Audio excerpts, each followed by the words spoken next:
Alright, so this is something that, I held my tongue on for a while, but I just can't do it no more. The Clippers are so trash, bro. It's been over 2 weeks since the Harden trade happened, and they still ain't won one game. This team sucks. And quite frankly, I was never really the biggest fan of them acquiring James Harden from the beginning, even back to when it was first just a little rumor. And in my opinion, them trading for him really what shows what's wrong with basketball today. All these teams are just so greedy, just trying to put together at least what they think is all of the best talent on one team and trying to rock out like that, even though that's never been how basketball actually works. Now, I guess just the thought of Westbrook, Harden, Kawhi, and Paul George do sound pretty good on both ends, low-key, but in reality, thus far, it's been complete trash. Now, I do want to go ahead and say, and I should have said this at the beginning of the vid, I do believe they will get a lot better as the season progresses. It has still only been 6 games. James Harden himself really still not even in game shape for real. So I do 100% think that things will get better. But for right now, when these four on the court together, their offense sucks. Their offensive rating is pretty low. They don't pass the ball. They're just not making shots in general. And when you put together all of these shot creators and they're not knocking down shots, that's a little concerning. Defensively,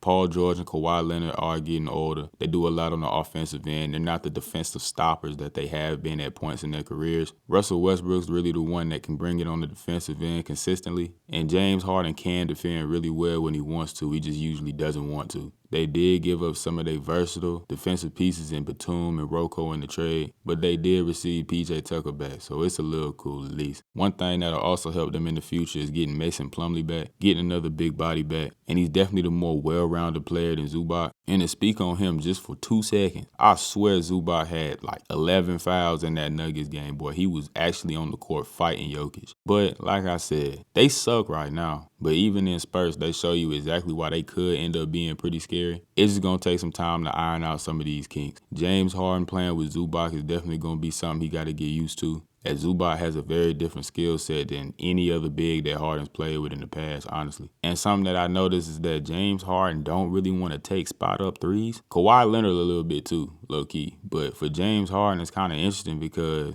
he's always been a really good shooter. The ability to do it is there, and he's going to need to in this system, being that, he's not actually the system on the Clippers, but that's neither here nor there. And before I close, I have to give a massive shout out to Russell Westbrook, somebody who's earned every ounce of my respect over the past year or so. There was a report that very recently came out that he requested a bench role. Honestly, I really just hope it's real, because if that's the case, for him to accept responsibility and do what's best for the team, even though he has not been the issue, says a lot. And it also ties into the fact that the Clippers only had a few options. Because when I heard about this whole James Harden to the Clippers thing being a possibility, I instantly thought that Russell Westbrook was gone. Because they fit together, especially in 2023, is very clunky. Relegating Russell Westbrook to a heavy off-ball role has never been the best way to use him. And he has shown, especially in the playoffs last year, that he can still get busy a little bit like he used to. So now that Harden's actually been traded to the Clippers and all that, you either trade James Harden, which literally isn't happening, so that's how. You trade Russell Westbrook, or you bring Russell Westbrook off the bench. Bringing Westbrook off the bench to lead those guys, and more so play the role that he used to back in the day, which he still can tap into a little bit, will serve everybody in the Clipper organization very well. Again, if that report is true, shout out Russell Westbrook for that. To conclude though, Clippers suck. They'll probably get better as the season goes on. But if they could find a way to somehow stay healthy this year also, there is a chance that they could give teams problems. They'll probably lose the most of them just because they're real dysfunctional still in their curse, but whatever.